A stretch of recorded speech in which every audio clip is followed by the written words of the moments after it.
Fialton Valérie, 60 ans. Fialton Gérard, 12 ans. Fournier Jean, 6 ans. Gabillot Victor, c'était le 25 août 1944.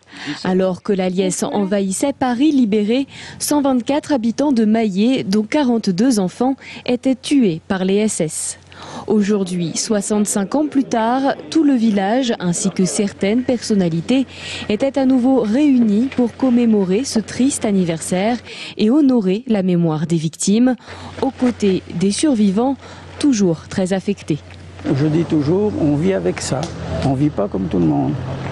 Enfin moi, en ce qui me concerne personnellement, il n'y a pas un jour où je ne pense pas à ma famille. Un passé pesant et longtemps oublié, reconnu officiellement il y a tout juste un an par le chef de l'État. Suite à l'ouverture d'une enquête judiciaire menée par le procureur de Dortmund en Allemagne, Nicolas Sarkozy avait décidé de venir rendre un hommage national aux victimes de Maillé. Ici, c'est vraiment un lieu où l'histoire est toujours présente.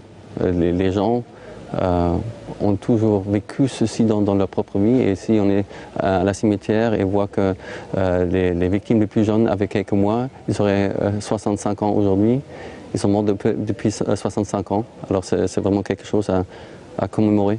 Une reconnaissance attendue et qui aujourd'hui place le village de Maillé dans la liste des sites historiques. Un village martyr visité au même titre qu'Ouradour-sur-Glane. Déjà auparavant, nous avions déjà un certain nombre de visiteurs. Là, il y a une progression qui est très importante. Là, sur 6 mois, on a eu l'équivalent des visiteurs de l'année dernière. Donc il y a une progression importante. Mais il ne faut pas se limiter à cette dimension-là.